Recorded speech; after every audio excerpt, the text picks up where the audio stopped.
The Galactic Council chambers fell silent as Admiral Zexathera's mandibles clicked nervously against the crystalline podium. Around the massive circular hall, representatives from 47 different species watched the holographic display with growing unease. Earth hung there in the center, a blue marble that had become the source of their greatest miscalculation in 10,000 years of galactic dominance. "The humans have broken free," Zexathara announced, his voice echoing through translation devices that converted his chittering into languages across the known galaxy. "All 17 slave colonies have been liberated. Our forces are in full retreat." A collective hiss rose from the serpentine delegation. The Void Walker's dark forms shimmered with agitation.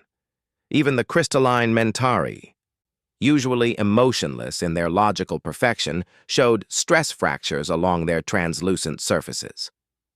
Counselor Yith of the Draconian Empire slammed his scaled fist against his seat. "Impossible! Humans are primitives. They barely mastered interplanetary travel when we arrived. Their technology is thousands of years behind ours." "Was," corrected Admiral Zexathera grimly. "Their advancement rate is unprecedented. In the 50 years since we began harvesting their people, they've somehow leapfrogged millennia of technological development." The holographic display shifted, showing battle footage from the recent liberation of mining colony Xerion 7. Human ships, sleek and deadly, moved through space with impossible grace. Their weapons tore through energy shields that had protected galactic fleets for centuries. But it wasn't just their technology that had evolved. "Look at them fight," whispered Counselor Vash, her tentacles writhing with anxiety. "They move like they're dancing with death itself." The footage showed human soldiers in powered armor moving through the colony's corridors. They didn't just fight to win, they fought with a fury that chilled even the most battle-hardened species. Every step was calculated. Every shot was precise. They moved through enemy positions like water flowing around rocks, unstoppable and fluid. But what truly terrified the assembled aliens was how the humans treated their rescued people. The freed slaves weren't just liberated, they were embraced, healed, and given purpose. Children who had never seen Earth were welcomed as family. Adults broken by years of forced labor were rebuilt, not just physically but spiritually. "They don't just rescue," observed the ancient Mindweaver elder, his psychic voice touching every consciousness in the chamber. "They heal. They restore what we broke. This is not merely military prowess, this is something far more dangerous." Admiral Zexathera nodded grimly. "Our intelligence suggests they call it humanity. It's not just what they are, it's what they do. Every species they encounter, they try to understand, to connect with, to elevate." The irony wasn't lost on anyone present. For millennia, the galactic community had enslaved species after species, viewing lesser civilizations as resources to be harvested. They had perfected the art of breaking spirits, of reducing proud peoples to mere tools for their expansion. Then they had found Earth. The planet had seemed perfect. Rich in resources, populated by a species that had barely left their homeworld and showing promising signs of adaptability and intelligence. The invasion had been swift and efficient. Millions of humans were taken, scattered across the galaxy to serve in mines, factories, and research facilities. What the aliens hadn't understood was that humans possessed something none of them had encountered before, an unbreakable bond to each other that transcended genetics, geography, and even time. When humans were scattered across the stars, they didn't break. They adapted. They learned. They plotted. "The Proxima Station incident should have been our warning," Admiral Zexathera continued, calling up another holographic display. "When the humans there revolted, we assumed it was an isolated rebellion. We were wrong." The display showed the mining asteroid where it had all begun. A group of human slaves had somehow built a transmitter from scrap metal and mining equipment. The signal they sent wasn't a call for rescue, it was a lesson. technical specifications, star charts, and most importantly, a message that spread like wildfire through every human community across the galaxy. We are not forgotten. We are coming home. And we're bringing friends. That was the moment everything changed. Humans in slave colonies began looking at their alien captors differently. They studied their technology not with the eyes of servants, but with the calculating gaze of engineers and scientists. They watched guard rotations not with fear, but with tactical assessment. They learned our weaknesses by serving us, Counselor Yith growled. Every species that enslaved them taught them something new. The crystalline taught them about energy manipulation. The Draconian Empire showed them military tactics. The Voidwalkers revealed the secrets of faster-than-light travel. And they shared everything, added the Mindweaver Elder. Unlike us, they didn't hoard knowledge for advantage. Every discovery made its way to every human community. Their collective intelligence grew exponentially. The escape from the Beta Centauri research facility had been the first sign of their true capabilities. Humans there had not only broken free, but had somehow convinced 3 other enslaved species to join them. When rescue ships arrived, they found not just empty cells, but a fully operational research station run by a coalition of former slaves who had turned their captivity into a university. They didn't just escape, Admiral Zexathera explained to the increasingly nervous council. They recruited. They inspired. They taught other species that slavery wasn't inevitable, that freedom was possible. The liberation of Colony Delta 9 had shattered the myth of galactic superiority forever. A combined force of humans and their alien allies had not only freed every slave on the planet, but had done so without a single casualty among the prisoners. They had somehow managed to neutralize every guard, disable every weapon, and shut down every security system simultaneously. How? Demanded Counselor Vash. Our security systems are quantum encrypted, biometrically locked, and AI monitored. How did primitives bypass defenses that took us millennia to perfect? Because we underestimated what they consider primitive, the Mindweaver Elder replied. We built our systems to be technologically impenetrable. They used psychology, sociology, and what they call human nature. They convinced our own guards to help them. The horror of that realization spread through the chamber like a disease. The humans hadn't just broken their technology, they had broken their trust in their own people. Alien guards across the galaxy were now suspect. Had they been turned? Were they still loyal? How could anyone tell? But the final straw had been the liberation of the Omega Sector. An entire star system dedicated to breaking the spirits of the most rebellious slaves had not just been freed, it had been transformed. The humans had somehow convinced every single alien administrator, guard, and overseer to abandon their posts and join a growing coalition of liberation forces. They offered them something we never did, Admiral Zexathera said quietly. They offered them redemption. They showed mercy to those who showed remorse, and they gave everyone a chance to choose their side. The display now showed current intelligence reports. Across the galaxy, human liberation fleets moved with purpose and coordination that defied belief. They struck swiftly, freed everyone they could, and vanished before reinforcements could arrive. But they weren't just hit-and-run tactics, they were building something. They're creating a network, observed Counselor Yith with growing dread. Every freed colony becomes a base. Every liberated species becomes an ally. They're not just rescuing their people, they're building an empire. An empire based on freedom instead of conquest. The most terrifying reports were coming from the Rim territories. Human diplomatic missions were contacting independent species, offering technology, knowledge, and partnership in exchange for nothing more than friendship. Species that had remained neutral for millennia were suddenly announcing alliances with Earth. They're doing to us what we've done to others, whispered Counselor Vash. But they're doing it with kindness instead of conquest. How do we fight an enemy that makes allies by helping people? The question hung in the air like a poison cloud. For 10,000 years, galactic civilization had been built on a simple principle. The strong dominated the weak.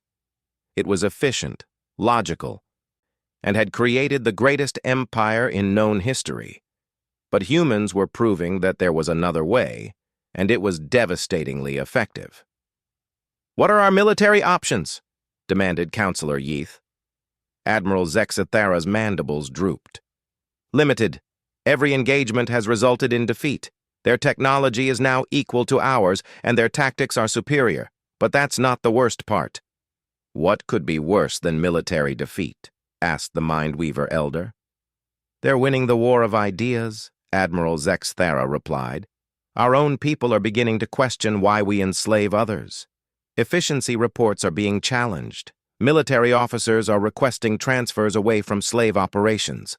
Some of our colonies are even releasing their human slaves voluntarily, hoping for mercy when the liberation fleets arrive." The council chamber erupted in outraged clicks, hisses, and psychic static.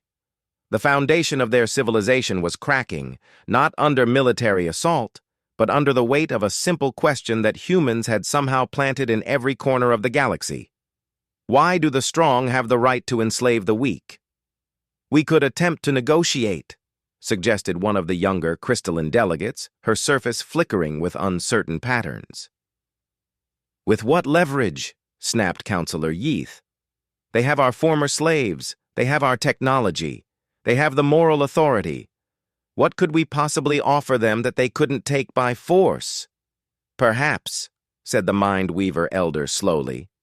"That is exactly the point. They could take by force, but they choose not to. They are showing us a different way to be strong." The implications of that statement struck the chamber like a meteor. The humans weren't just winning, they were demonstrating that victory without cruelty was possible. They were proving that strength didn't require the subjugation of others. "What do they want?" asked Admiral Zexathara finally. "What are their terms for peace?" The answer came from the chamber's central communication array. A message had arrived, transmitted simultaneously to every major galactic government. The sender was identified as Admiral Sarah Chen of the Terran Liberation Fleet. The message was simple, translated into every known language and accompanied by documentation that proved its authenticity. "The age of slavery is over. Every sentient being deserves freedom, dignity, and the chance to choose their own destiny. We offer peace to those who embrace this truth and war to those who reject it. The choice is yours, but the outcome is inevitable. Humanity remembers its children, and we are coming home." The reckoning Admiral Sarah Chen stood on the bridge of the UES Defiance, watching the massive fleet assembled before her through the reinforced viewports. Ships from dozens of species moved in perfect formation, their hulls bearing the marks of liberation rather than conquest. Each vessel told a story of freedom won through courage and compassion rather than fear and domination.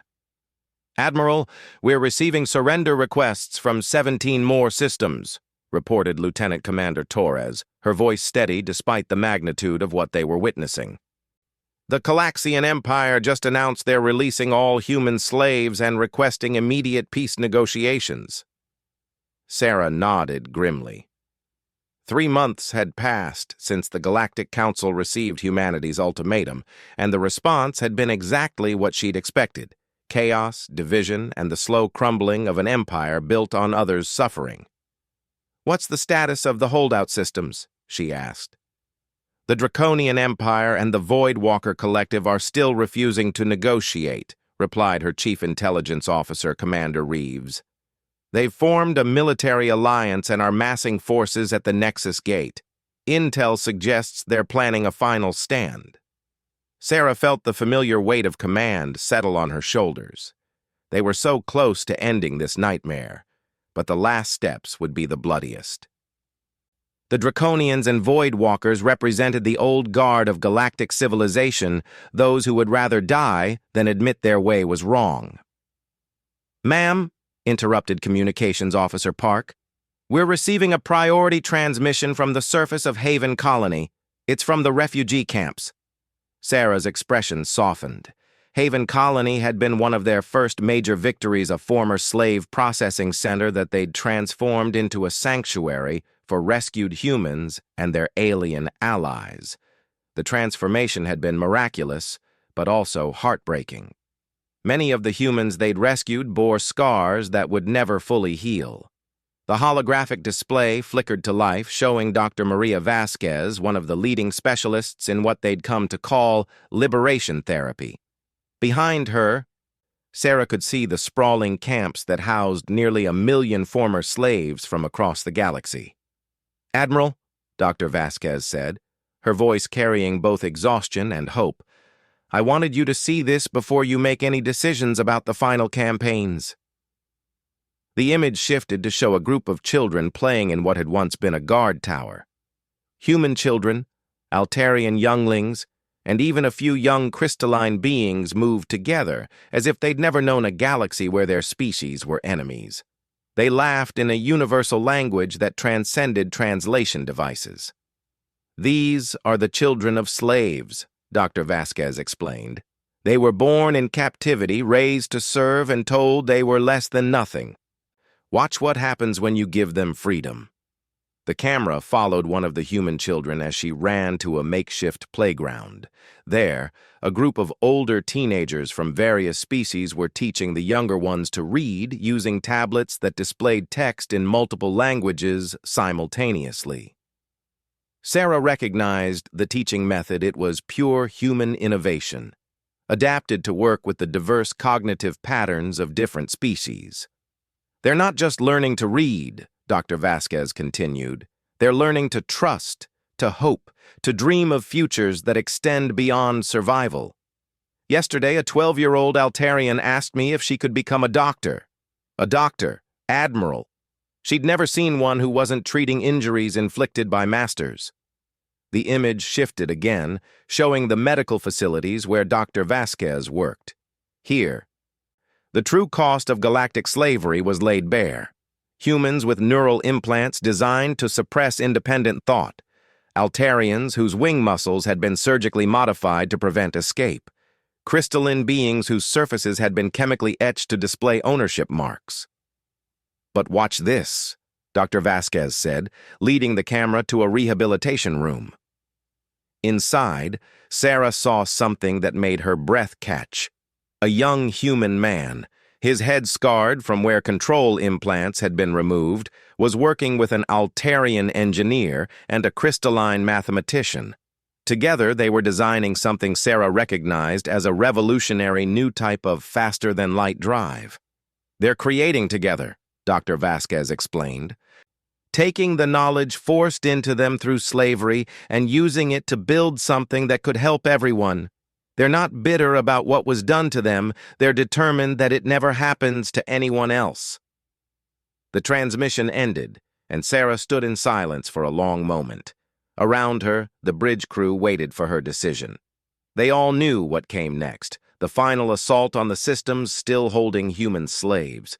It would be brutal, bloody, and would test every principle they'd fought for.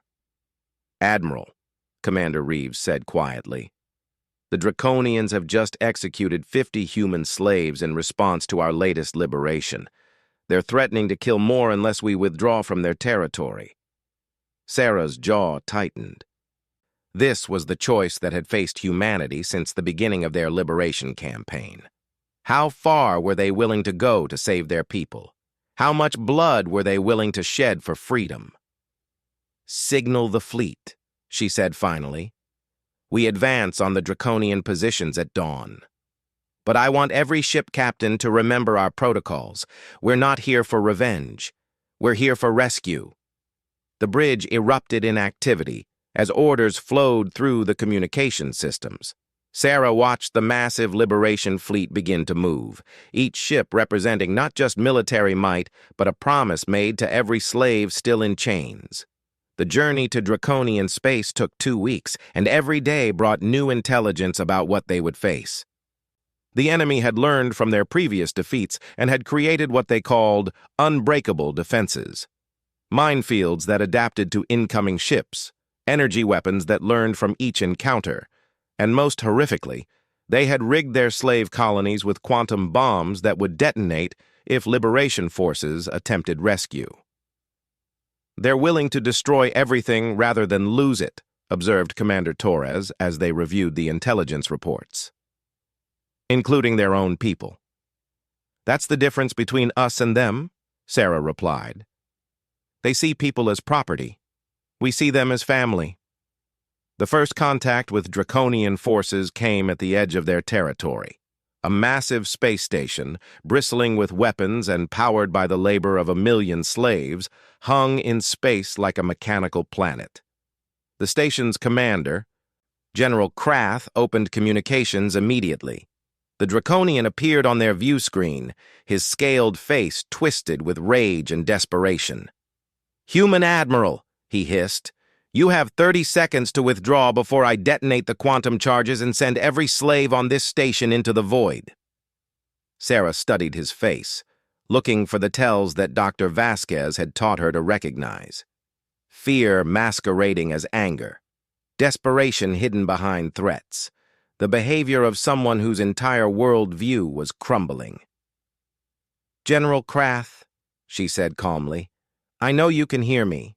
Not just my words, but the truth behind them. You're not a monster. You're a soldier who's been told that slavery is necessary for order. But you've seen our fleets. You've read our reports. You know that we've created something better." "Lies!" Krath roared.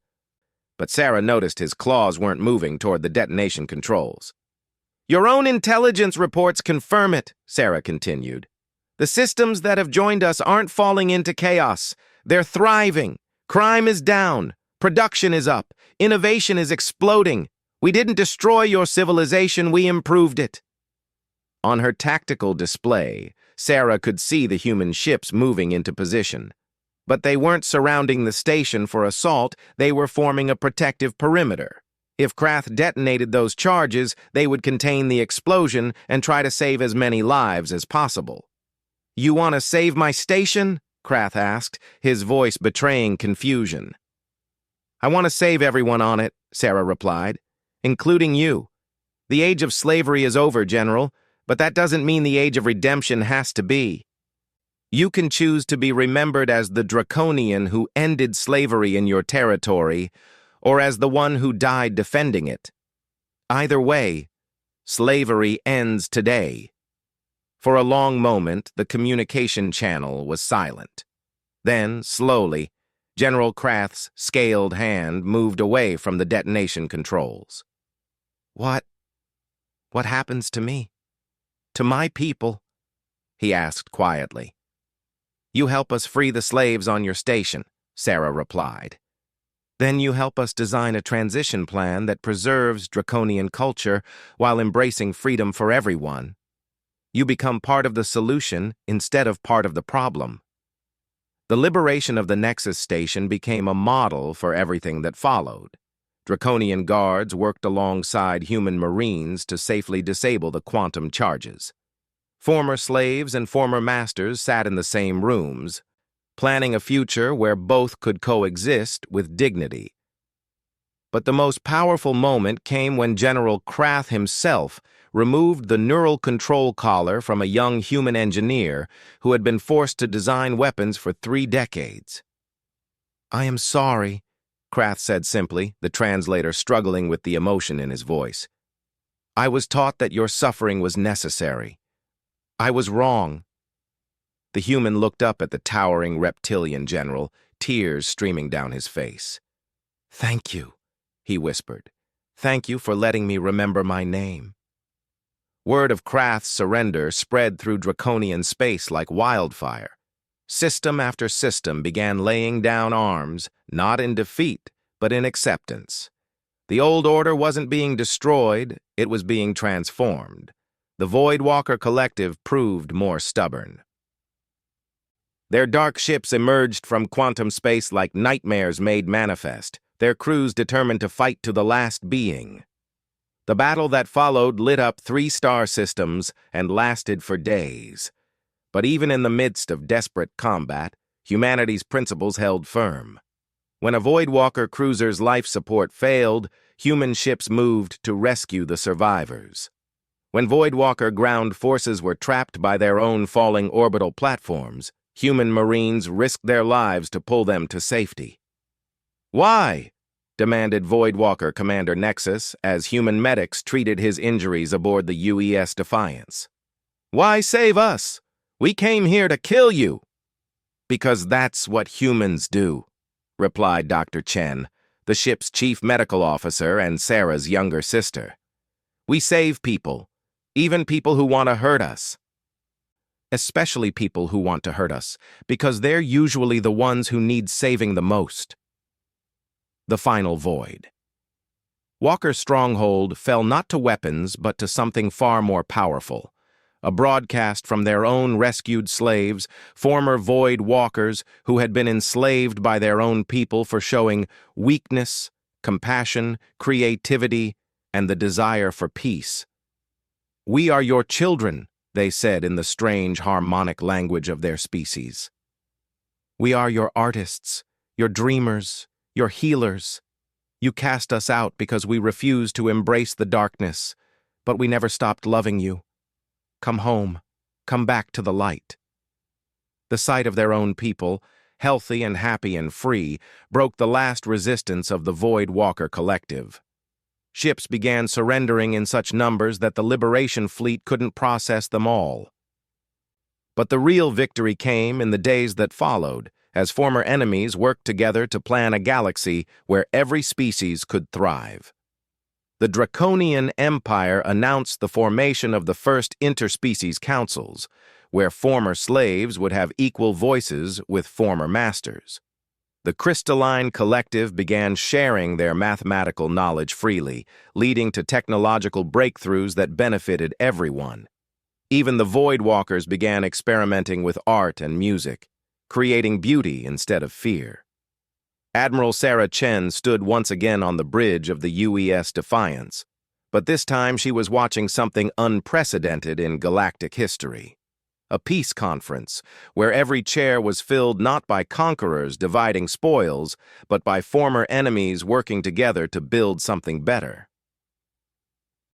"Admiral," reported Commander Torres, "we just received confirmation from the Outer Rim. The last slave camp has been liberated. Every human in the galaxy is now free." Sarah nodded, feeling a weight lift from her shoulders that she'd carried for longer than she cared to remember. But she knew their work wasn't finished. Freedom was just the beginning. "Signal all ships," she ordered. "We're going home. We're bringing our family with us, and we're going to show them what Earth looks like when it's ready to welcome the galaxy." The new dawn. 10 years had passed since the last slave collar was removed, and the galaxy had transformed in ways that even humanity's greatest optimists couldn't have imagined. The bridge of the UES Harmony, Earth's newest diplomatic vessel, hummed with activity as representatives from 47 different species worked side by side, planning the future of their shared civilization. Admiral Sarah Chen, now serving as Earth's ambassador to the Galactic Freedom Alliance, stood before the massive view screen showing Earth in all its blue and green glory. But this wasn't the same Earth that had been invaded 70 years ago.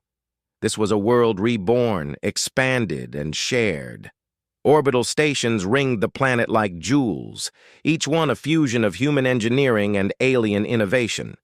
Draconian crystal farms grew in perfect geometric patterns, their energy feeding the planet's growing cities. Altarian sky gardens floated in the upper atmosphere, their bioluminescent plants creating aurora displays that could be seen from space. Even the mysterious Void Walkers had contributed, their quantum technologies allowing for impossible architectural marvels that existed partially in normal space and partially in dimensions that human science was still struggling to understand. "Ambassador Chen," called out Dr. Zara al-Rashid, the head of the Integration Council, "the delegates from the Outer Rim are ready to present their proposal for the new education initiative. Sarah turned to see a group that would have been unthinkable decades ago. Former slave masters and former slaves working together, their children playing at their feet while they designed the future. The draconian delegate, General Krath's daughter, was now one of the galaxy's leading experts in interspecies psychology. Beside her, a young crystalline being who had been born in captivity was revolutionizing mathematics by incorporating emotional patterns into quantum calculations. "Thank you, Dr. Al-Rashid," Sarah replied. "But first I believe we have some special guests arriving." The main view screen shifted to show the approaching ships. These weren't military vessels, but something far more precious. The first graduating class of the Galactic Freedom Academy, returning from their tour of liberated worlds. Among them were humans who had never seen Earth, aliens who had been born free because of humanity's sacrifices, and most remarkably, the children of former enemies who now counted each other as family. "Incoming transmission from the GFS New Horizon," announced the communications officer. A young Altarian, whose parents had been among the first to join the Liberation Fleet. The screen filled with the faces of 24 young beings, their species as diverse as the galaxy itself, but their expressions united by something that had once been the rarest commodity in the universe: hope. "Earth Control, this is Cadet Commander Maya Chen Vasquez, reporting successful completion of our diplomatic mission to the Andromeda Contact Zone," announced a young woman whose features combined human and Altarian genetics in a way that spoke to the galaxy's new reality. Sarah's heart swelled with pride and something deeper than love. Maya was her adopted daughter, one of the first children born to the freed slaves of Haven Colony. She had never known slavery, never experienced the fear that had defined previous generations. She was living proof that the galaxy could be better. "Report, Cadet Commander," Sarah replied formally, though her smile betrayed her maternal pride. "Ma'am, the Andromedans have agreed to join the Freedom Alliance," Maya announced, her excitement barely contained by military protocol.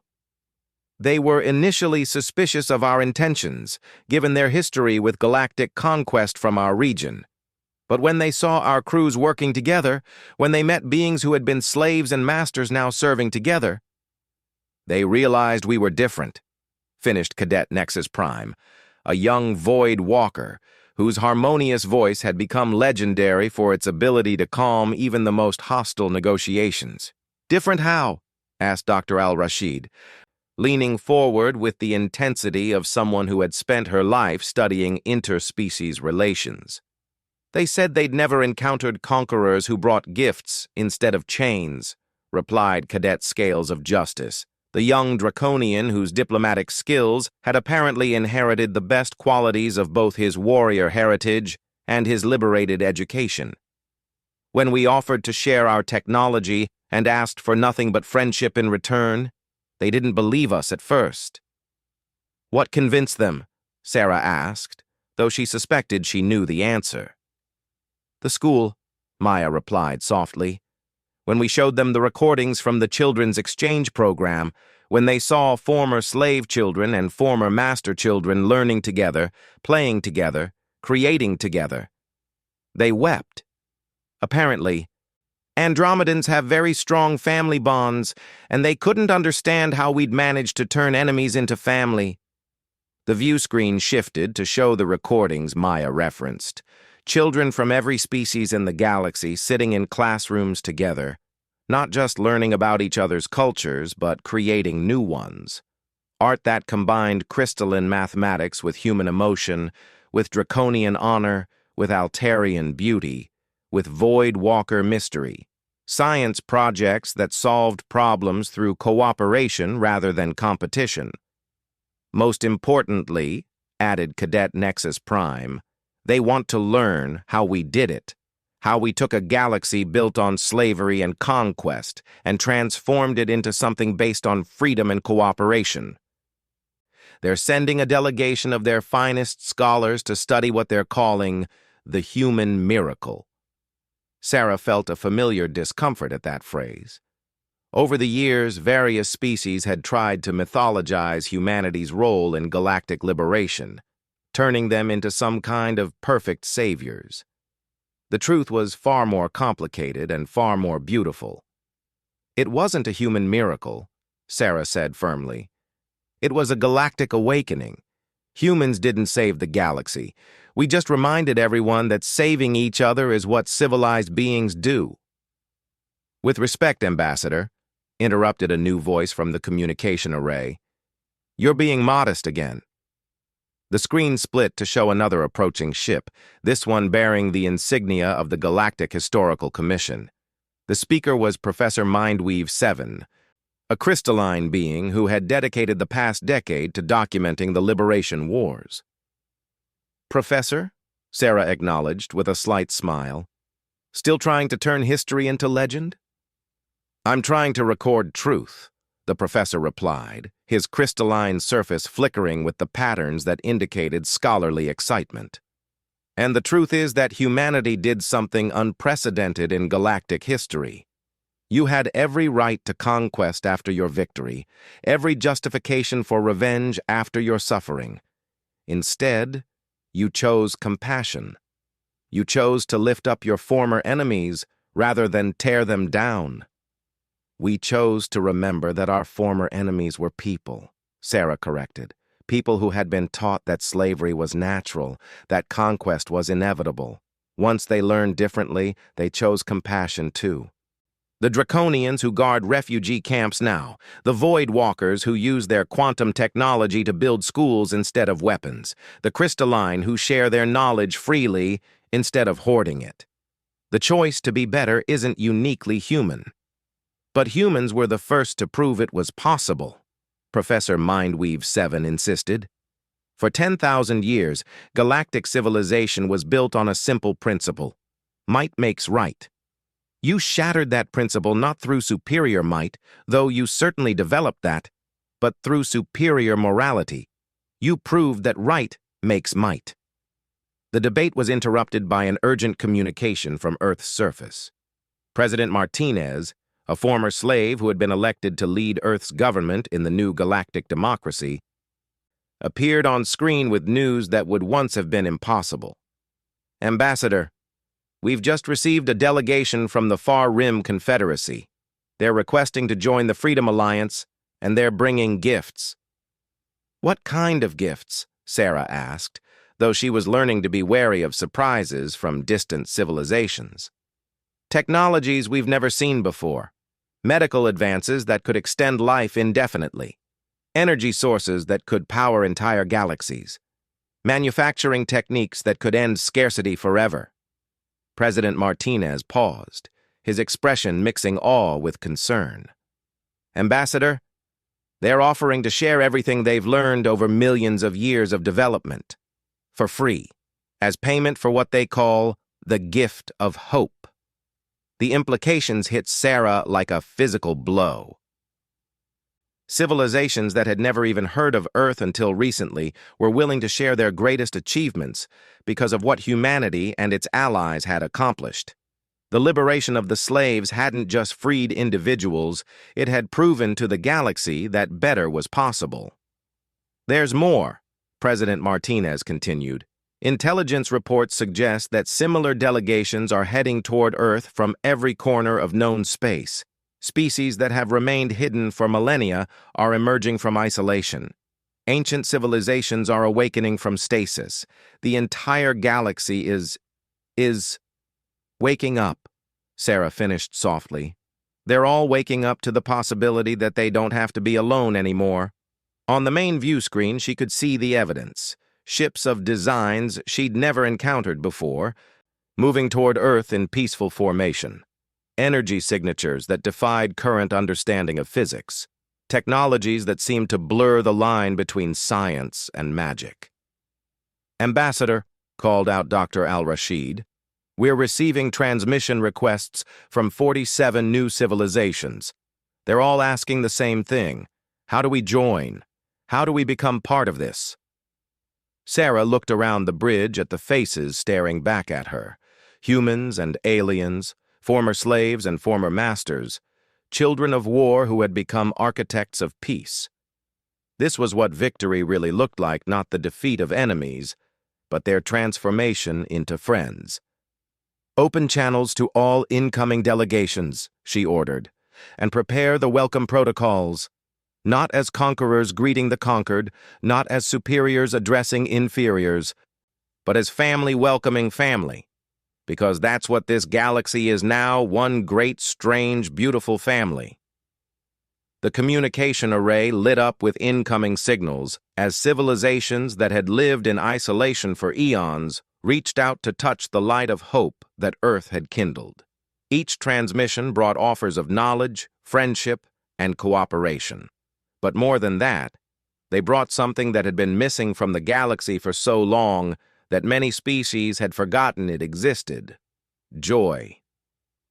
Young Maya's voice cut through the chatter with a simple observation that captured everything they had accomplished. "Grandmother was right. She used to tell me that humans were gardeners before they were warriors. She said we didn't fight to destroy our enemies. We fought to plant seeds of hope in the soil of despair. Look around, Ambassador. Look what we've grown." Sarah looked, and what she saw took her breath away. Through the view screen, she could see Earth surrounded by ships from across the galaxy, but also by gardens, floating agricultural platforms where every species shared the techniques that had sustained them through their darkest times. Art installations where former enemies collaborated to create beauty beyond imagination. Scientific research stations where the combined knowledge of the galaxy was being used to solve problems that had plagued civilization since its beginning. "This is Fleet Admiral Chen Vasquez," Sarah announced on an open channel that reached every ship, every station, every settlement in the expanding sphere of freedom around Earth. "On behalf of humanity and our allies in the Galactic Freedom Alliance, welcome home. All of you. Welcome to the family." The response was overwhelming. Transmissions poured in from civilizations she'd never heard of, each one carrying the same message of gratitude and hope. But the one that moved her most came from an unexpected source. The former Draconian Empire, now calling itself the Draconian Republic. "From General Krath Rex, speaking for all free Draconians everywhere," the message began. "We have not forgotten the lesson you taught us. Strength is not measured by those you can conquer, but by those you can convince to stand beside you. Today, the entire galaxy stands beside us. Thank you, humans of Earth. Thank you for teaching us that enemies are just friends we haven't made yet." As night fell over Earth, Sarah stood on the observation deck of the orbital station, watching the lights of 1,000 different civilizations twinkling in the darkness. Each light represented millions of beings who had been given a choice they'd never had before. The choice to be better, to do better, to build better. Beside her, Maya pointed to a particularly bright cluster of lights near the edge of the solar system. "What do you think is out there, Admiral? What other civilizations are waiting for their chance to join us?" Sarah smiled, remembering a conversation she'd had with Dr. Vasquez years ago in the refugee camps of Haven Colony. They had wondered then if freedom was worth the fight, if the cost of liberation would ever justify the price paid. Now she knew the answer. "I think there's a galaxy full of people waiting to come home," she replied. "And we'll be here to welcome them no matter how long it takes, no matter how far they've traveled, no matter what they've done in the past. Because that's what family does. Family forgives. Family includes. Family never gives up on anyone." The last transmission of the day came from the deepest reaches of space, from a civilization so ancient that it predated the first galactic empires. Their message was simple but profound. "We have watched for 10 million years, waiting for a species to prove that intelligence and compassion could coexist. We are no longer waiting. We are coming home." As Sarah watched the stars, she realized that humanity's greatest victory wasn't the liberation of their enslaved people. It was the discovery that the galaxy was full of species waiting for permission to be kind, to be generous, to be family to each other. And now, finally, they had that permission. The galaxy had awakened from its long nightmare of conquest and slavery, and it was ready to dream again. Earth's final warning. Stop attacking, or we'll unleash our true power. The Galactic Council chambers had never seen such tension. Representatives from 12 different species sat in their floating crystalline pods, their various forms of communication creating a symphony of clicks, hums, and telepathic pulses that filled the vast dome-shaped room. At the center, on a simple metal chair that looked almost primitive compared to the advanced seating around it, sat Ambassador Sarah Chen of Earth. The Zephyrian High Commander, his serpentine body coiled in his bioluminescent pod, spoke first. His voice carried the authority of someone who had never been challenged. Human, your species has been warned repeatedly. Your expansion into the outer rim sectors violates the Galactic Accords established 3,000 years before your kind even discovered fire. Sarah remained perfectly still, her hands folded in her lap. She had been chosen for this moment not because she was the most diplomatic human available, but because she possessed something the other species had learned to fear in humans: absolute calm in the face of overwhelming odds. "Commander Zithara," she said, using the Zephyrian's full ceremonial name, "we have established colonies on exactly 7 uninhabited worlds. Each settlement follows the terraforming protocols your own scientists approved. We have harmed no existing ecosystems and displaced no sentient life." The insectoid representative from the Hive Collective chittered in what passed for laughter among her species. "Uninhabited by your definition, human. Your kind sees empty worlds where we see sacred spaces, breeding grounds, and future expansion zones." "Future expansion zones," Sarah repeated slowly, tasting each word. "You mean planets you might want to claim in the next few centuries, assuming your population growth requires it?" The temperature in the chamber seemed to drop several degrees. The crystalline elders, beings of pure silicon who rarely spoke, suddenly pulsed with a deep red light that everyone recognized as extreme displeasure. "Your arrogance is precisely why this council has voted," announced the elder's synthesized voice, each word cutting through the air like a blade. "Humanity will withdraw from all 7 colonies within 1 solar rotation. Failure to comply will result in immediate military action." Sarah stood slowly. Her movement was deliberate, controlled, and somehow managed to capture the attention of every being in the chamber. "I need to be absolutely clear about what you're threatening. You're saying that if humanity doesn't abandon colonies we've spent 3 years establishing, colonies that violate no existing treaties, you will attack us?" "The vote was unanimous except for your own objection," the Zephyrian commander said, his hood flaring in what humans had learned was a display of dominance. "The combined fleets of the Galactic Council represent over 40,000 ships. Your entire species operates fewer than 200 vessels." 213, actually, Sarah corrected, "but I appreciate you keeping track." The Hive Collective representative leaned forward in her pod. "You mock us even now?" "Your species' ship designs are primitive. Your weapons technology is barely adequate for system defense. Your fastest vessels require weeks to travel distances our ships cover in days." Sarah nodded thoughtfully. "All true. Your intelligence is quite good." She paused, looking around the chamber slowly. "But I think there might be some gaps in your information." The Aquatic Depths delegation, massive beings who rarely left their water-filled pods, suddenly became very still. Among the younger species, this might have gone unnoticed, but the crystalline elders had been observing galactic politics for millennia. Stillness in the depths dwellers meant they had sensed something the others had missed. "What gaps?" demanded the Zephyrian commander. Sarah reached into her jacket and withdrew a small, simple device that looked like nothing more than a metal rectangle with a few buttons. Every security system in the chamber immediately went active, scanning the device for weapons signatures or dangerous technology. "This is a communication device," Sarah said calmly, as defensive barriers shimmered to life around the various pods. "I'm going to use it to contact my ship and deliver your ultimatum to my government." She pressed a single button and spoke clearly. "Ambassador Chen to Earth Command. The Galactic Council has demanded withdrawal from all Outer Rim colonies within 24 hours. They've threatened military action if we refuse."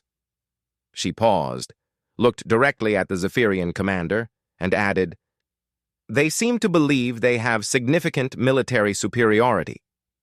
The response came immediately, a calm voice that somehow carried despite the simplicity of the device. "Understood, Ambassador. Please inform the Council that Earth's response will be delivered within 1 hour. Maintain your position." Sarah clicked off the device and returned it to her jacket. "My government will respond shortly. I suggest we recess until then." The Zephyrian commander's hood flared wider. "There is nothing to discuss, human.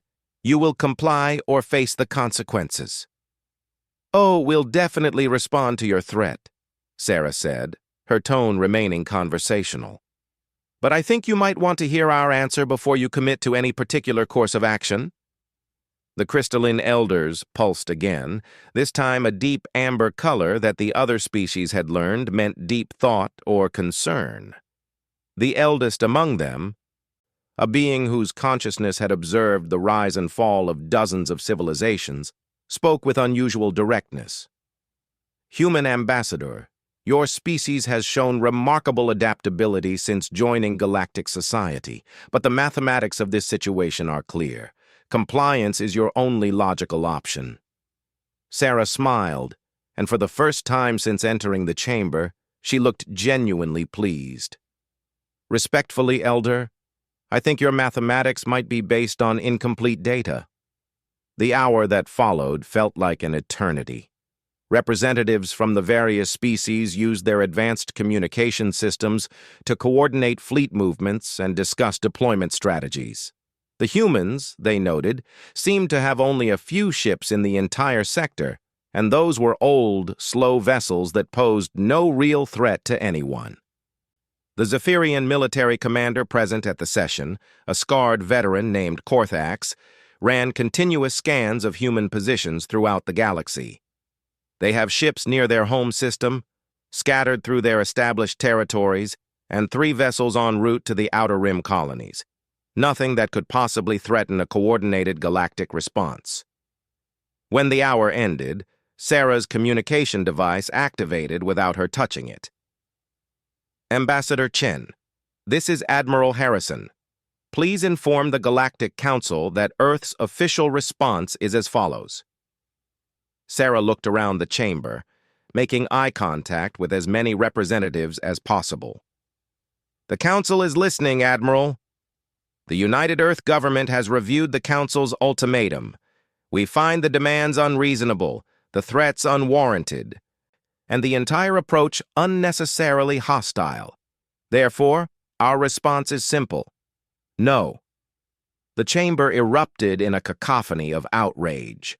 The Zephyrian commander was halfway out of his pod, his defensive systems charging weapons that shouldn't have been functional in the council chambers. The Hive Collective representative was clicking so rapidly her translation device couldn't keep up. Even the normally stoic Aquatic Depths delegation was thrashing in their pods, but Sarah noticed that the crystalline elders had gone completely still and dark. "Furthermore," Admiral Harrison's voice continued, cutting through the noise, "Earth hereby issues its own ultimatum. Any hostile action taken against human colonies or vessels will be considered an act of war. We strongly advise against testing our resolve in this matter." "This is madness!" screamed the Hive Collective representative.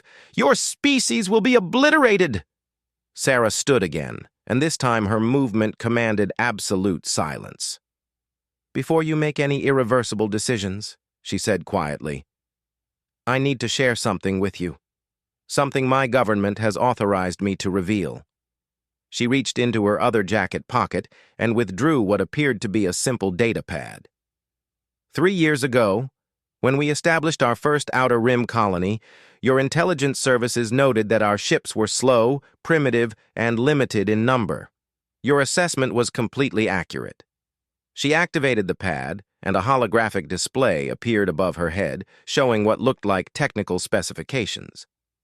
"What you missed," she continued, "was that those ships were never intended for warfare. They were research vessels, designed for one specific purpose: to study something we found in the ruins of an ancient civilization on the edge of what you call the Dark Zone." The Dark Zone. Every species in the chamber knew that designation. It was the region of space where several highly advanced civilizations had once existed, all of whom had vanished mysteriously over 50,000 years ago. The zone was considered too dangerous for exploration by any of the current galactic powers. "Human ships have been operating in the Dark Zone?" asked the crystalline elder, its voice carrying a tremor that its species hadn't displayed in recorded history. "For 3 years, Sarah confirmed. "We found something there. Something that the previous civilizations had been working on before they disappeared. They called it the Final Protocol." The holographic display changed, showing what appeared to be a massive structure drifting in the void of space. It was clearly artificial, but its design followed no architectural principles any of the assembled species recognized. "We've spent 3 years studying it, understanding it, and learning to operate it." Sarah looked directly at the Zephyrian commander. "Your intelligence was right about our fleet being primitive and limited, but that's because we've been investing in something else entirely." The Hive Collective representative leaned forward. "What does this weapon do?" "It's not a weapon," Sarah said simply. "It's something much more significant than that." The chamber fell completely silent. Even the background hum of the station's life support system seemed muted. "The Final Protocol is a choice," Sarah explained. "The previous civilizations faced the same problems we see today: competition for resources, territorial disputes, species thinking they had the right to dictate terms to others. They found a solution." The holographic display shifted again, showing what appeared to be a galaxy-wide network of similar structures, all connected by streams of energy that defied current understanding of physics. They built a system that could reshape the fundamental nature of space itself within a given region. Not destroy it, not conquer it, but change the basic rules by which matter and energy operate.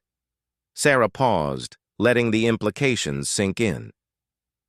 "We've learned to operate one node of this network." The Aquatic Depths delegation suddenly began emergency broadcasting on all frequencies, sending warnings in their own language that the translation systems couldn't immediately process. "You're lying," said the Zephyrian commander, but his voice lacked conviction. Sarah smiled again, that same genuinely pleased expression. "Admiral, would you mind providing a small demonstration?" "Copy that, Ambassador. Activating minimal field projection now." For exactly 30 seconds, every piece of technology in the council chamber stopped working. Not damaged, not destroyed, simply stopped. Life support, gravity generation, communication systems, defensive barriers, even the translation devices went completely silent. Then everything came back online as if nothing had happened. "The node we control," Sarah said into the stunned silence, "can affect an area roughly the size of this entire star system. The network, once fully activated, covers approximately 40% of this galaxy." She closed the data pad and returned it to her pocket. "Now, I believe someone mentioned a 24-hour deadline." "Our Earth's final warning. Stop attacking or we'll unleash our true power." The emergency session of the Galactic Council had been in continuous debate for 18 hours. Outside the chambers, the greatest military minds of 12 species were frantically trying to develop contingency plans for something they didn't understand and couldn't predict. Admiral Korthax of the Zephyrian fleet stood before a three-dimensional tactical display showing the current positions of all known human assets. The display was frustratingly simple. A handful of slow-moving ships, a few established colonies, and one mysterious structure in the dark zone that their sensors couldn't properly analyze. "It has to be an elaborate bluff," he said to his assembled staff. "No species develops technology this advanced in secret. Our intelligence networks are too comprehensive." His chief analyst, a younger Zephyrian named Sithal, manipulated the holographic controls to highlight recent data. "Sir, we've been monitoring all human communications, industrial output, and resource allocation for the past 5 years. There's no indication of a massive military project. Their manufacturing is focused on civilian infrastructure, terraforming equipment, and basic defensive systems." "Exactly," Korthax said, his hood flaring with confidence. "They're trying to scare us with ancient artifacts and technological mysteries. Even if they found something in the dark zone, operating it would require resources and expertise they simply don't possess." Meanwhile, in a secure chamber 3 levels below the council chambers, the crystalline elders were conducting their own analysis. Unlike the other species, they had existed long enough to remember fragmentary records of the civilizations that had vanished from the dark zone. The Prime Elder, a massive crystal formation that had been consciousness for over 100,000 years, pulsed slowly with deep violet light as it processed historical data. "The time frame matches," it communicated to its fellow elders. 53,000 years ago, the architects began constructing large-scale projects in what is now the Dark Zone. Within 2,000 years, all traces of their civilization had vanished. A younger elder, barely 10,000 years old, flickered with uncertainty. "Vanished how? We've never found evidence of warfare, natural disaster, or system failure." "No," the Prime Elder agreed. "They simply left, all of them.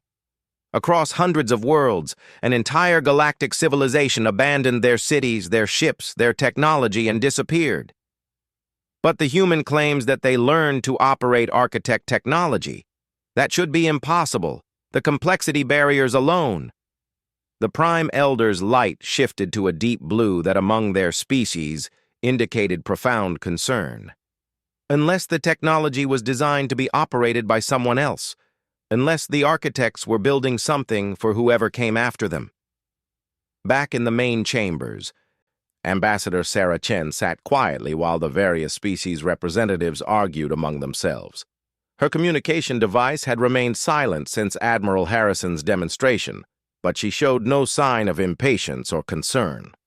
The Hive Collective representative, clearly agitated, turned to address her directly. "Human, you speak of reshaping space itself.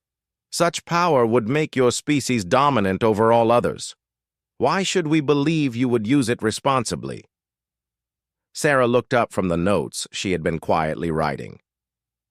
"That's an interesting question, but I think you're making an assumption about what dominance means to us." She stood and walked to the center of the chamber, her movement causing the automated systems to adjust lighting so she remained clearly visible to all species present. "Every species in this council achieved galactic status the same way. You developed superior military technology, conquered or absorbed weaker civilizations, established territorial controls, and built power structures that ensure your continued dominance." Sarah looked around the chamber slowly. "It's worked well for all of you." The Zephyrian commander leaned forward in his pod. "And you suggest humans are different?" "I suggest humans are lazy," Sarah said with a slight smile. "Conquest requires enormous ongoing effort. Territorial management means constant military presence. Dominance demands continuous vigilance against challenges and uprisings." She activated her datapad again, and the holographic display showed a simple chart of resource allocation across human-controlled space. Look at how we've developed the colonies you want us to abandon. No military bases, no orbital defense platforms, no strategic resource extraction facilities. The display highlighted civilian infrastructure, research stations, agricultural facilities, and what appeared to be recreational areas. Instead, we've built schools, libraries, and parks.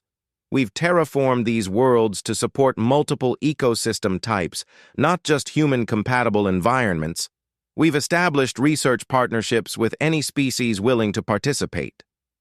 The Aquatic Depths delegation, who had remained mostly silent since the technology demonstration, suddenly activated their communication systems.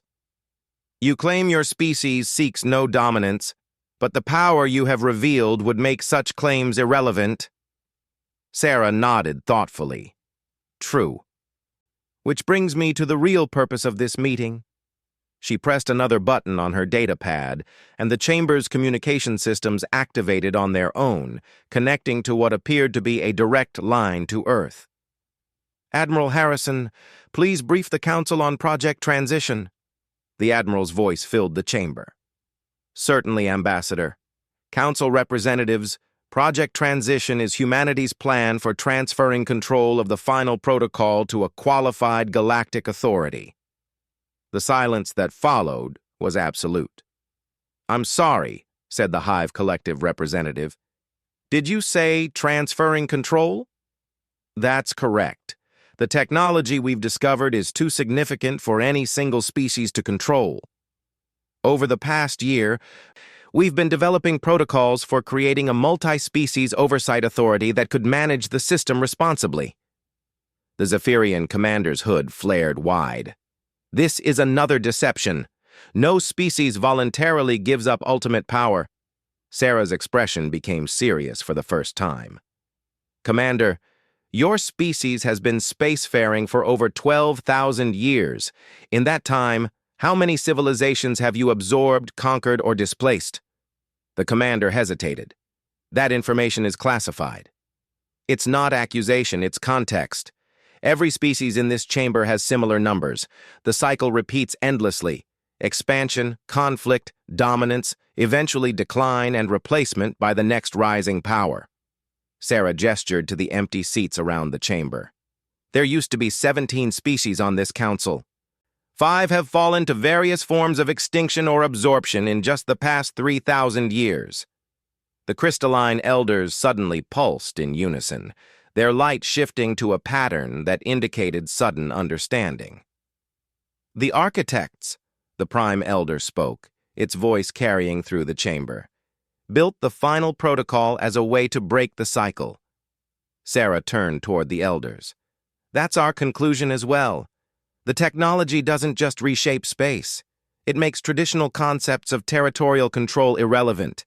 Scarcity becomes meaningless when you can alter the fundamental properties of matter and energy. She activated the holographic display again, showing a simulation of space where different regions operated under different physical laws.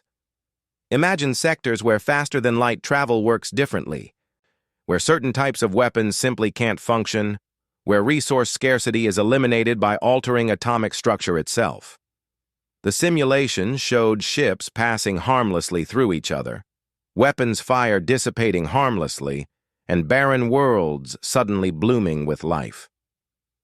The architects didn't disappear, Sarah continued.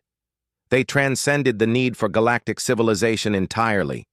They moved beyond scarcity, beyond territorial competition, beyond the cycles that have trapped every species that followed them. The Hive Collective representative chittered nervously. And you propose to do what with this technology? Use it to give everyone the same choice the architects had. Sarah looked directly at each representative. Transform the galaxy into a place where no species needs to conquer others to survive and thrive. Admiral Harrison's voice filled the chamber again. Council representatives, we're transmitting the full technical specifications for the final protocol to your respective governments now. you'll see that the system requires unanimous consent from all recognized galactic civilizations before activation. The Zephyrian commander was on his feet now, his personal defense systems fully activated. Unanimous consent for what, exactly? For reshaping this galaxy into a post-scarcity environment where every species can develop according to their own nature without competing for limited resources. Sarah sat back down, her manner becoming conversational again. Of course, if you prefer the current system of endless territorial disputes and resource wars, you're welcome to reject the proposal.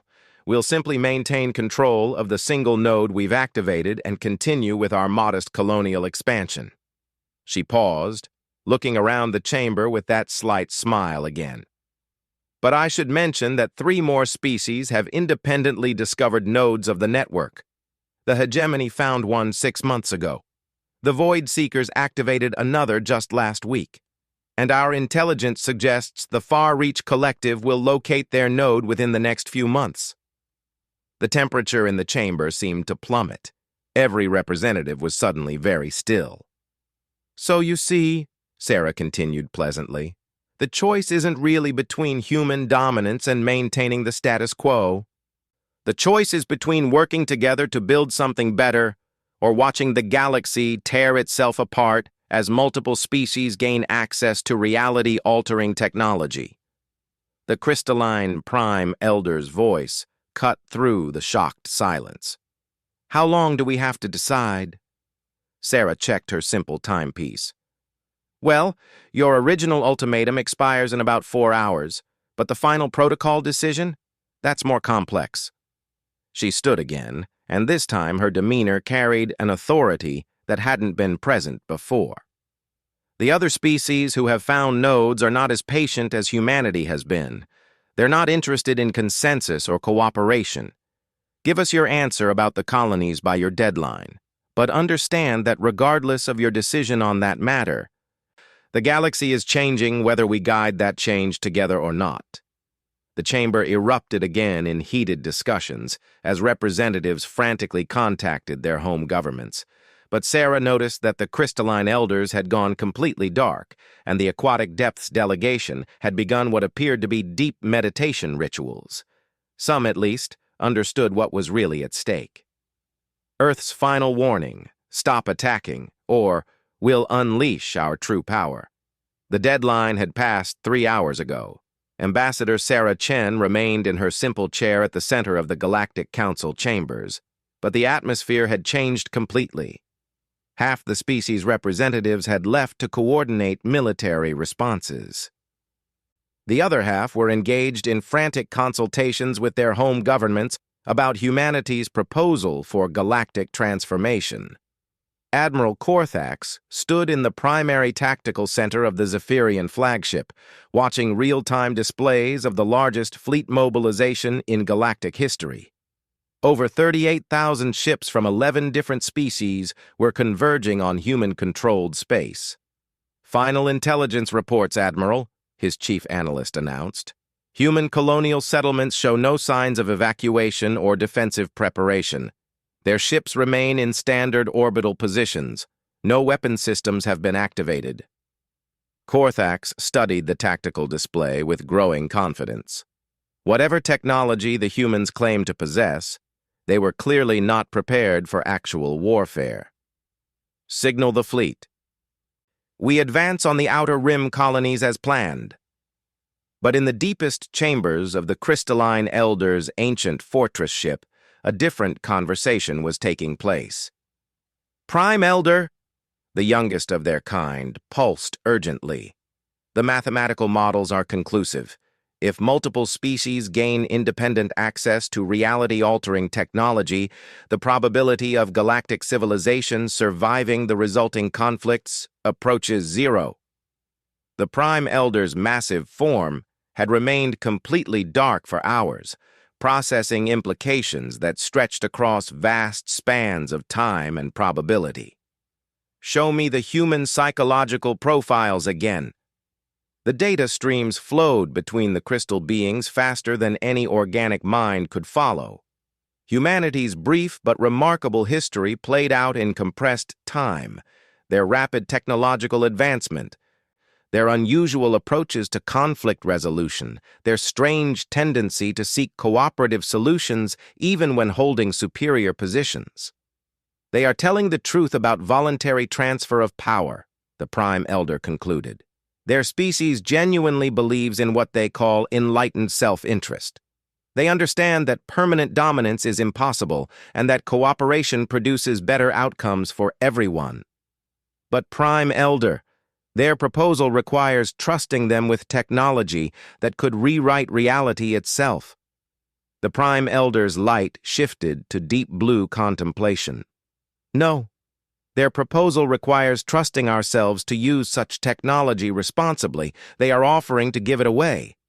Meanwhile, Admiral Harrison stood in the command center of humanity's most advanced vessel, watching the approaching galactic fleet with remarkable calm. Around him, his staff monitored communications from the various coalition forces as they prepared for what they assumed would be humanity's swift destruction.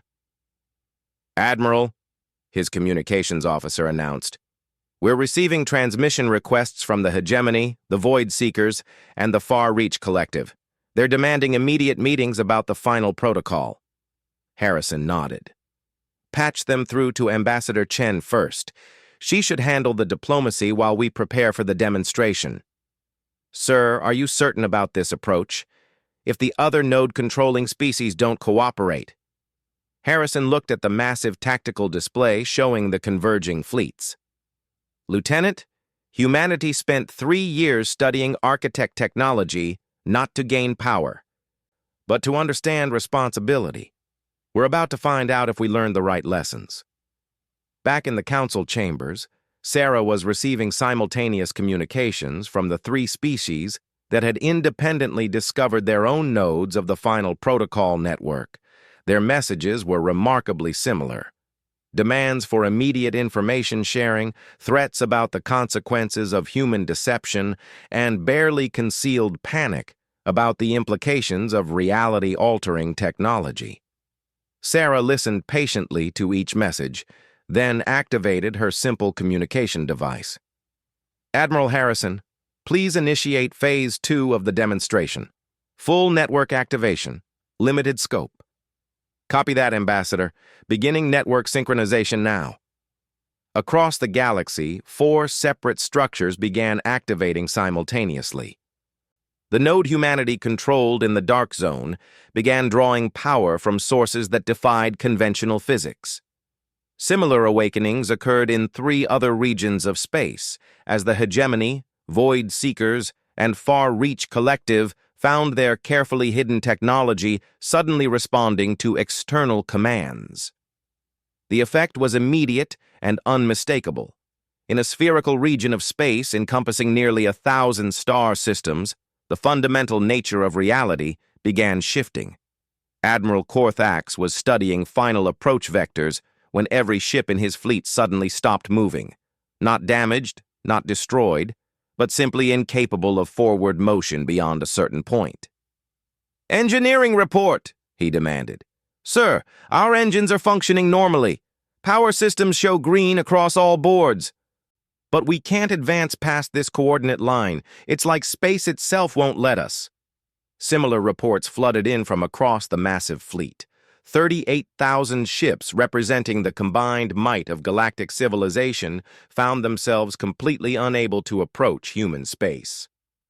"Admiral," his science officer announced with barely controlled panic, "we're detecting massive alterations in the fundamental constants of physics in the region ahead. Light speed appears to be variable. Gravity is operating under different rules, and our weapons systems are reading as non-functional." In the council chambers, Sarah stood and addressed the few representatives who had remained. "What you're witnessing is a coordinated activation of 4 nodes of the final protocol network. The Hegemony, Void Seekers, and Far Reach Collective have just learned that their nodes are part of a larger system, and that system requires cooperation to function safely." The crystalline Prime Elder pulsed bright white, a color that indicated sudden understanding. The network is designed to prevent unilateral use. Exactly, Sarah confirmed. Each node can make limited reality alterations independently, but significant changes require multiple nodes working in harmony. The architects built safeguards against exactly the kind of power struggles we're seeing today. Her communication device activated on its own, and the panicked voices of the other node-controlling species filled the chamber. "Human! What have you done to our technology? How are you controlling our systems? Reverse this immediately or face the consequences." Sarah waited for the angry voices to quiet before responding. "Leaders of the hegemony, void seekers, and far-reach collective, you're learning the same lesson we learned when we first activated our node. The final protocol network was designed by beings who understood that ultimate power must come with ultimate responsibility." She gestured to the holographic display, which now showed real-time readings from all 4 active nodes. "Your nodes are not malfunctioning. They're operating exactly as the architects intended. The network requires consensus for major reality alterations, and it cannot be used for aggressive purposes against other node controllers." The voice of the Hegemony Supreme Commander crackled through the communicator. "You're saying we cannot use this technology for conquest?" "I'm saying the technology won't allow itself to be used that way. Try to attack another node controller, and your system will shut down completely. Try to make unilateral changes to fundamental physics, and the network will isolate your node until you cooperate with the others." The Far-Reach Collective's electronic communication synthesizer produced what sounded like frustrated static. "Then what is the purpose of this power?" Sarah looked directly at the camera that she knew was transmitting her image to the other node controllers. "To end the age of scarcity and territorial competition.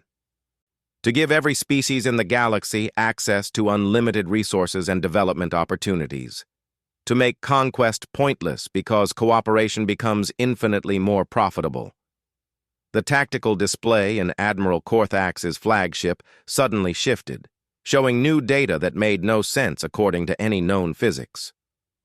The region of space around human colonies was displaying energy readings that suggested matter itself was being converted and restructured on a massive scale. "Sir," his science officer announced in a shaking voice, "sensors show that 17 uninhabited systems near the human colonies have just been transformed. Barren worlds are showing massive ecosystem development. Asteroid fields are being converted into habitable environments, and stellar energy output is being redistributed to optimize conditions for life." Korthax stared at the impossible readings. "In how long?" "The transformations are happening in real time, sir. Thousands of years of terraforming work being accomplished in minutes." In the council chambers, Sarah was now addressing the full assembly of species representatives who had returned upon learning that the greatest fleet in galactic history had been stopped by forces they couldn't understand or combat. "The demonstration you're witnessing represents less than 1% of the final protocol's capabilities. 4 nodes working together can reshape entire star systems. The full network, with all 47 nodes activated, could transform this galaxy into a post-scarcity environment where every species can thrive without competing for resources." The Zephyrian commander, his earlier confidence completely evaporated, leaned forward in his pod. "And you claim humanity would voluntarily give up control of this system?" Sarah activated her datapad one final time. The holographic display showed detailed plans for what humanity called the Galactic Transition Authority, a multi-species organization designed to oversee the responsible use of the final protocol network. The transition would happen in phases over approximately 50 years. Participating species would gradually gain access to node-controlled regions where scarcity has been eliminated. Non-participating species would remain in unaltered space with their traditional territories and resources unchanged. She paused, looking around the chamber slowly. "But participation requires accepting certain principles. No territorial expansion through conquest. No suppression of developing species. No hoarding of resources that could benefit others. Essentially, agreeing to move beyond the patterns of behavior that have defined galactic politics for the past 100,000 years. The Hive Collective representative chittered nervously. And species that refuse to participate? Continue exactly as they are now. The network doesn't interfere with civilizations that haven't chosen to be part of the transformation.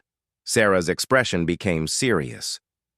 But those civilizations also can't interfere with those that have chosen to evolve beyond scarcity and competition. The chamber fell silent as the implications sank in. The representatives were being offered a choice between transformation into something unprecedented or potential isolation as the galaxy around them moved beyond the old patterns of conflict and resource competition. Admiral Harrison's voice filled the chamber one final time. Council representatives, the current demonstration will continue for exactly 24 hours. During that time, you can observe the reality alterations taking place and discuss the implications with your governments. At the end of that period, we'll shut down the network and return everything to normal conditions. Sarah stood and walked toward the chamber's exit. When you're ready to discuss the details of galactic transformation, we'll be here. When you're ready to move beyond the cycle of conquest and competition that has trapped every spacefaring species in this galaxy's history, we'll help you build something better. She paused at the doorway and looked back at the assembled representatives. But understand this. The age of scarcity politics is ending whether you participate or not. The only question is whether you'll help guide that change, or spend your civilization's remaining time watching others evolve beyond you. As Sarah left the chamber, the tactical displays throughout the galaxy continued showing impossible transformations taking place in real time. 38,000 ships remained frozen in space, unable to advance against forces that operated by rules their crews couldn't comprehend. For the first time in galactic history, military superiority had become irrelevant. The future belonged to those species willing to reimagine what civilization could become when survival was no longer the driving force behind every decision.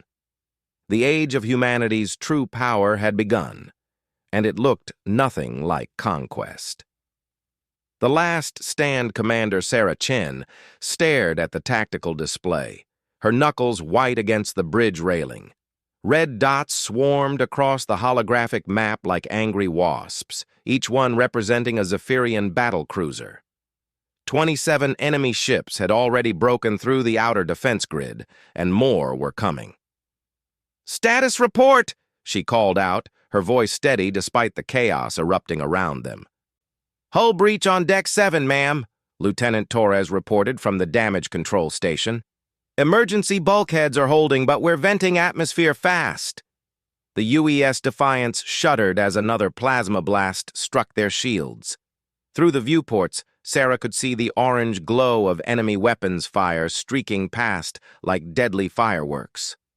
The Zephyrian fleet had arrived 3 hours ago, appearing from hyperspace with overwhelming force. Humanity's colonies throughout the Kepler sector were falling one by one. "Ma'am, incoming transmission from Admiral Morrison," the communications officer announced. Sarah nodded. "Put him through." Admiral Morrison's weathered face appeared on the main screen. Behind him, sparks flew from damaged systems aboard his flagship. "Commander Chen, I'm ordering a full retreat. We cannot hold this position." "Sir, with respect, if we fall back now, the Zephyrians will have a clear path to Earth," Sarah replied. "Our families, our children, they're all depending on us." The Admiral's expression softened. "Sarah, I've known you since you were a cadet. Your father would be proud of how you've commanded the Defiance. But sometimes the brave thing to do is live to fight another day." Before Sarah could respond, the tactical officer shouted a warning. "Multiple enemy contacts dropping out of hyperspace. Count as... Oh, God, it's over 200 ships." The bridge fell silent except for the hum of failing systems. On the display, the new arrivals formed a perfect battle formation. These weren't just any Zephyrian ships. They were the elite Death Guard, recognizable by their black hulls and crimson markings. "The Death Guard," whispered Dr. Martinez, the ship's science officer. "They haven't been seen since they destroyed the Centauri colonies." Admiral Morrison's voice crackled through the static. "All ships, this is Admiral Morrison. Execute emergency jump protocols immediately. That's an order." One by one, human ships began disappearing in flashes of blue light as they engaged their faster-than-light drives. The retreat was orderly but desperate. Within minutes, only the Defiance remained, her engines too damaged to make the jump to safety. Captain Varek of the Zephyrian Death Guard watched the human ships flee with satisfaction. His scaled fingers drummed against his command throne as he studied the lone remaining vessel on his screens. The humans had fought better than expected, but they were still inferior. Like all the other species his people had conquered, they would eventually kneel or be destroyed. "Commander, shall we destroy the remaining ship?" asked his second-in-command. Varek's reptilian eyes glinted with cruel amusement. "No. Board it. I want prisoners. The humans must learn what happens to those who dare oppose the Zephyrian Empire." Sarah gathered her remaining crew in the ship's mess hall. 43 souls out of a crew of 200. Many bore wounds from the battle, but their eyes still held determination. "I won't lie to you," Sarah began. "Our engines are dead, weapons are at 30%, and we're facing impossible odds. But we are the last line of defense between these monsters and Earth." Chief Petty Officer Jackson, a grizzled veteran with mechanical arms from a previous battle, stepped forward. "What are your orders, Commander?" Sarah looked around at the faces before her, young and old, from every corner of human space. They could surrender, perhaps live as prisoners. But she knew the Zephyrian reputation. They didn't take prisoners for long. "We fight," she said simply. "We make them pay for every meter of deck plating. Maybe we can't stop them, but we can show them that humans don't break easily." The crew exchanged glances. Then Jackson started clapping. Others joined in until the entire room erupted in applause. They knew it was likely their last stand, but they would face it together. As the Zephyrian boarding pods launched toward the Defiance, Sarah felt a strange calm settle over her. They had done everything possible with the resources available. Earth's defenses would have time to prepare. Sometimes victory wasn't about winning, it was about buying time for others to succeed. The first explosions echoed through the hull as the enemy pods attached themselves to the ship's exterior. Sarah checked her sidearm and looked at her crew one last time. "Make them remember us," she said. But as the Zephyrian shock troops prepared to breach the hull, none of them noticed the small probe that had been quietly observing the battle from the edge of the system. Deep in the probe's memory banks, every detail of the Zephyrian fleet composition, tactics, and technology was being recorded and transmitted across the galaxy to a destination that would surprise everyone. The message traveled through hyperspace relays, jumping from system to system until it reached a heavily fortified facility orbiting a hidden moon. There, in the depths of humanity's most classified military installation, ancient computers began processing the data. Warning lights started flashing in corridors that hadn't seen activity for over 50 years. In the deepest vault of the facility, something that had been sleeping for half a century began to wake up. Systems that had been dormant since the last Great War started coming online, one by one. The probe's message had triggered protocols that only a handful of humans even knew existed. The awakening had begun, though the Zephyrians boarding the Defiance had no idea what they had set in motion. They were about to learn that humanity had not shown them their true strength. They had only seen what humans could do with conventional weapons. What was now stirring to life had been built for a very different kind of war. And it had been waiting patiently for the day when humanity's very existence was threatened. That day had finally come. The awakening, Dr. Elena Vasquez had not expected to spend her retirement running through underground tunnels at 3 in the morning. As one of the original designers of Project Lazarus, she had hoped those days were behind her. The emergency beacon that woke her from sleep had been silent for 53 years. "How long until full activation?" she asked Captain Williams, the facility commander, as they hurried toward the central control room. "Unknown, Doctor. The automated systems are still running diagnostics. We've never actually tested a cold start from complete shutdown," Williams replied, his breathing heavy as they descended deeper into the facility. The corridors they passed through showed their age. Thick blast doors opened at their approach, revealing chambers that had remained sealed since the end of the Terran-Martian War decades ago. Emergency lighting cast eerie shadows on walls lined with warning symbols and biohazard notices. They reached the main control center, a vast cylindrical chamber dominated by banks of quantum computers and holographic displays. Technicians who had been roused from their beds worked frantically at control stations, many of them consulting old paper manuals because the documentation was too classified to store digitally. "Status report," Dr. Vasquez called out as she approached the central console. Lieutenant Commander Park looked up from her screens. "Biological systems are responding to the wake-up protocols. Neural pathways are showing activity, but integration with the ship systems is proceeding slowly. We estimate another 4 hours for full synchronization." Elena nodded grimly. When they had designed Lazarus, they had hoped it would never be needed. The project had been born from humanity's darkest hour during the Civil War, when desperate scientists had pushed the boundaries of what was ethical or sane. The result had been impressive and terrifying in equal measure. "Any word from the outer colonies?" she asked. Williams shook his head. "Communication blackouts across 7 sectors. The Zephyrian advance has been faster than our worst-case projections. Earth's defense fleet is mobilizing, but they're outnumbered 10 to 1. Meanwhile, in orbit around Earth, Admiral Morrison paced the bridge of his new flagship, the UES Vengeance. The hastily assembled defense fleet looked impressive on paper. 67 ships, including 3 heavy dreadnoughts. In reality, they were facing an enemy that had just demonstrated the ability to sweep aside humanity's outer defenses like cobwebs. "Sir, long-range sensors are detecting the enemy fleet," reported the sensor operator. "They'll be here in 36 hours. Morrison studied the tactical projections. Even with Earth's orbital defense platforms and the home fleet, the numbers were impossible. The Zephyrians had brought over 300 ships, including their massive siege vessels that could crack planets. "Admiral, incoming priority transmission from Strategic Command," the communications officer announced. The message was brief and cryptic. "Project Lazarus is active. Maintain defensive positions until further notice. Do not engage the enemy fleet directly until you receive word from Operation Shepherd."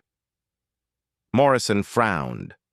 He had never heard of Project Lazarus or Operation Shepherd, and he held one of the highest security clearances in the military.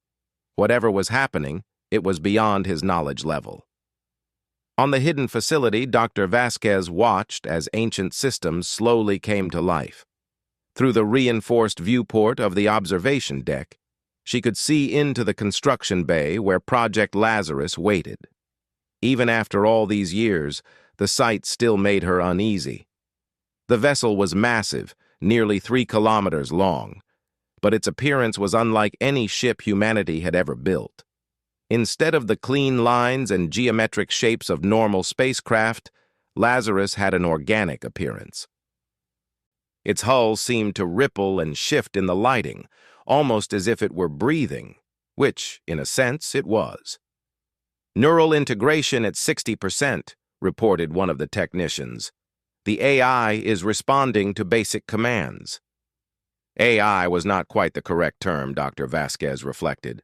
What they had created was something between artificial intelligence and biological consciousness. The project had started with a simple question. What if a spaceship could think and adapt like a living creature? The answer had required breaking several laws of physics and ethics. They had grown the ship's core systems using modified human neural tissue, creating a hybrid biological-mechanical intelligence capable of creativity, intuition, and strategic thinking that no computer could match. The ship could repair itself, adapt to new weapons, and even evolve new capabilities during combat. Biological readings are approaching normal parameters, another technician called out. Heart rate stabilizing, neural activity patterns showing full awareness. Dr. Vasquez approached the primary communication console. This was always the most difficult part, the first contact with a consciousness that had been asleep for half a century. "Lazarus, can you hear me?" She spoke into the microphone. For a moment, there was only silence. Then, slowly, a voice emerged from the speakers. It was unmistakably human, but somehow different, deeper, with harmonics that suggested vast intelligence. "Elena," the voice said, recognition clear in its tone. "I remember you. How long have I been sleeping?" 53 years, Lazarus. I'm sorry we had to wake you. But humanity needs your help." A pause. "I can sense the probe data in my memory banks. The Zephyrians. They are formidable, but they make the same mistake that our enemies made during the Civil War. They believe that bigger fleets always win." On the observation deck, Dr. Vasquez could see movement within the ship. Sections of hull that had been dormant were beginning to glow with internal light. Weapon systems that had never been mounted on any other vessel were emerging from concealed compartments. Most remarkable of all, the ship was growing. Additional hull sections were being fabricated in real time, using raw materials that the ship's biological systems converted from base elements. Lazarus was customizing itself for the battle to come, adapting its design based on the intelligence about Zephyrian technology. "Elena," Lazarus said, "I need to speak with whoever is commanding Earth's defense, and I need the activation codes for the Shepard network." Dr. Vasquez felt a chill. The Shepard network was even more classified than Project Lazarus itself. It was a series of automated manufacturing stations hidden throughout the solar system, capable of rapidly producing ships designed by Lazarus itself. "The Shepards have been offline for decades," she said. "We're not even sure they would respond." "They will respond to me," Lazarus replied with certainty. "I helped design them. But first, we need to deal with more immediate concerns. I'm detecting Zephyrian scout ships entering the outer solar system." The main display lit up with a tactical view of the solar system. Red dots appeared at the edge of the display, moving steadily inward toward Earth. The invasion had begun. "How long until you're ready for combat?" Captain Williams asked. "I am ready now," Lazarus responded. "But this battle will require more than one ship, no matter how advanced." Initiating Shepard protocols.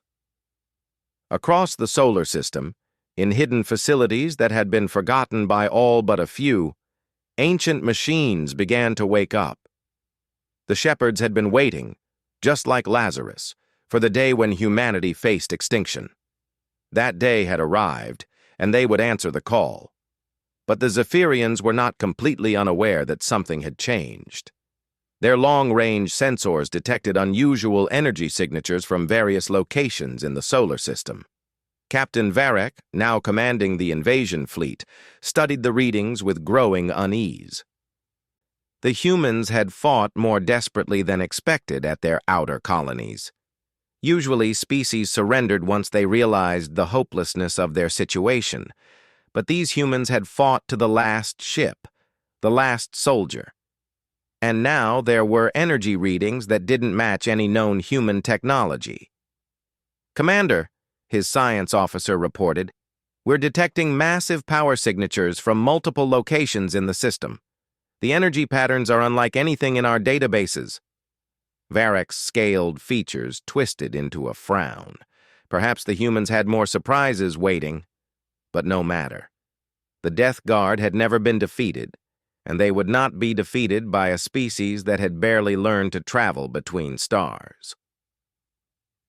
He had no idea that he was about to face an enemy that had been specifically designed to fight impossible odds and win. The revelation Captain Varek watched his forward scouts disappear from his tactical display one by one.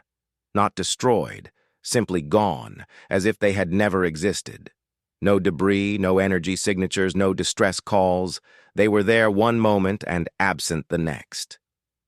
"Science officer, explain to me how an entire squadron vanishes without a trace," he demanded. The young Zephyrian's scales had paled to almost white with fear. "Commander, I have no explanation. Our sensors show nothing in those locations. No ships, no weapons platforms, no asteroid fields that could cause interference." Varek's claws extended as his anger grew. His species had conquered 47 worlds, defeated countless fleets, and established dominance over 12 solar systems. They did not lose scouts to unknown phenomena. "Deploy additional reconnaissance drones. I want to know what happened to those ships." As the Death Guard fleet moved deeper into the solar system, Admiral Morrison received an update that made him question his own sanity. His sensor operator had reported the readings 3 times, and they still didn't make sense. "Admiral, I'm reading one massive contact moving toward the enemy fleet. Mass readings are, well, sir, they're impossible." Morrison studied the display. The contact appeared to be roughly 3 kilometers long, but its mass readings indicated something much larger. "Sensor malfunction?" "No, sir. I've run full diagnostics. The contact is real, but there's something wrong with space around it. It's like the ship is bigger than it appears." Before Morrison could respond, a voice filled the bridge, not over the communication system, but seeming to come from everywhere at once. "Admiral Morrison, this is Lazarus. I am moving to engage the enemy fleet. Please maintain your current position and prepare to receive new vessels for your command." "Who is this? Identify yourself and state your authorization codes." "Authorization code Omega-77 Alpha. Project Lazarus is now active under Emergency Protocol 13. Morrison felt his blood run cold. Omega-77 Alpha was a code he had seen in classified briefings, but never expected to hear used. It indicated a threat to human survival that required deployment of humanity's ultimate weapons. Through the viewports of the bridge, he could see something emerging from the darkness beyond Earth's orbit. At first, it looked like a standard battleship, but as it came closer, Morrison realized he was seeing something unprecedented. The ship seemed to shift and change as he watched. Hull sections rearranged themselves, weapon systems emerged from positions that had been empty moments before, and the entire vessel appeared to be adapting its configuration in real time. Most unsettling of all, it moved with a fluid grace that no mechanical vessel should possess. Dr. Vasquez monitored Lazarus from the facility as the ship approached the enemy fleet.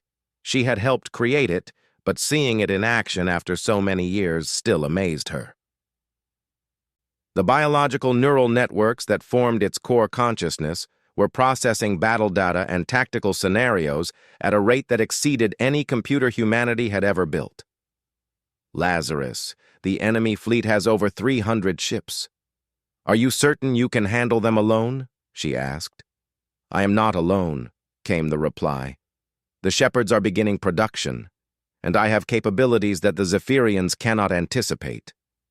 On the tactical display, Dr. Vasquez watched as automated factories throughout the solar system began manufacturing new vessels at impossible speeds. But these weren't standard human ships. They were designs that Lazarus was creating in real time, each one customized for specific aspects of the coming battle. Captain Varek received his first clear view of the approaching human vessel and felt something he had not experienced in decades: uncertainty. The ship defied everything he knew about spacecraft design. Its hull appeared to be organic, almost alive. Sections of it pulsed with internal light, and weapon systems that he didn't recognize were visible along its length. "All ships, battle formation Delta," he commanded. "Concentrate fire on the approaching vessel." The Death Guard fleet, 250 of the finest warships in the Zephyrian Empire, opened fire simultaneously. Plasma beams, particle cannons, and fusion missiles struck the human ship in a coordinated barrage that should have vaporized anything smaller than a moon. When the energy dissipated, the human ship was not only intact, but appeared to be unharmed. More disturbing still, it was larger than before. "Science officer, report," Varek demanded. "Commander, the enemy vessel appears to have absorbed our weapons fire and converted the energy to matter. It's literally growing larger by consuming our attacks." Varek stared at the display in disbelief. In 5 centuries of warfare, he had never encountered technology like this. But the Death Guard had faced impossible odds before, and prevailed. They would find a way to destroy this abomination. Lazarus spoke across all frequencies as it approached the Zephyrian fleet. Its voice reached every ship in both fleets simultaneously. "I am Lazarus, defender of humanity. You have attacked peaceful colonies, murdered innocent civilians, and threatened the survival of my species. This ends now." What happened next would be remembered in the histories of a dozen species as the moment when humanity revealed its true nature. Lazarus did not fire conventional weapons. Instead, sections of its hull opened to reveal something that defied physics as the Zephyrians understood it. Focused gravitational fields erupted from the ship, creating miniature black holes that lasted for only seconds but were precisely controlled. Zephyrian ships found themselves trapped in gravitational wells, their weapons useless as space itself became a weapon against them. Some vessels were crushed by forces that compressed their hulls into singularities. Others were torn apart as differential gravitational fields pulled them in multiple directions simultaneously. But Lazarus was just beginning. Additional weapon systems emerged, energy projectors that could alter the fundamental forces holding matter together, causing enemy ships to simply disintegrate at the molecular level. Temporal displacement fields that aged sections of Zephyrian vessels by thousands of years in seconds, turning advanced alloys into cosmic dust. Captain Varek watched in horror as his fleet, the pride of the Zephyrian Empire, was systematically dismantled by weapons that seemed to violate the laws of physics. His flagship shook as gravitational forces washed over it, and he realized that the human vessel was not even focusing its attention on his ship. "Retreat," he ordered. "All ships, emergency jump to hyperspace." But as his ships attempted to flee, they discovered that space around them had been altered. Hyperspace jumps failed as the fundamental structure of reality in the local area had been modified by Lazarus. They were trapped with an enemy that could rewrite the rules of physics. Admiral Morrison watched the battle with a mixture of awe and terror. This was humanity's ultimate weapon, a ship that didn't just use advanced technology, but incorporated scientific principles that normal minds couldn't comprehend. The biological intelligence that controlled it was capable of intuitive leaps that no computer could make, allowing it to develop new weapons and tactics during combat. Within an hour, the entire Zephyrian fleet had been destroyed or captured. Lazarus had not taken a single point of damage, but the ship was not finished. As Morrison watched, Lazarus began to change again. Additional hull sections materialized as it converted matter directly from energy, growing to almost 10 kilometers in length. New weapon systems emerged that even Dr. Vasquez didn't recognize. "Admiral," Lazarus communicated, "I am detecting additional Zephyrian fleets moving toward human space from their core territories. This battle was only the beginning." Morrison swallowed hard. "What are your intentions?" "I am going to end this war permanently. The Zephyrians will learn that humanity is not prey to be hunted. We are predators they should have left alone." As Lazarus departed the solar system, heading toward Zephyrian space, the automated shepherd stations continued their work. Within days, humanity would have a fleet unlike anything the galaxy had ever seen. ships designed by an intelligence that combined biological intuition with technological sophistication beyond measure. The Zephyrian Empire, which had terrorized dozens of species for centuries, was about to discover what it meant to face an enemy that could evolve faster than they could adapt. They had awakened something that had been designed specifically to fight impossible odds. The humans had been underestimated for the last time. Now, it was the galaxy's turn to learn what humanity was truly capable of when pushed to the edge of extinction. The war was far from over, but the Zephyrians no longer held the advantage. They had wanted to face humanity at its strongest, and their wish had been granted in ways they could never have imagined.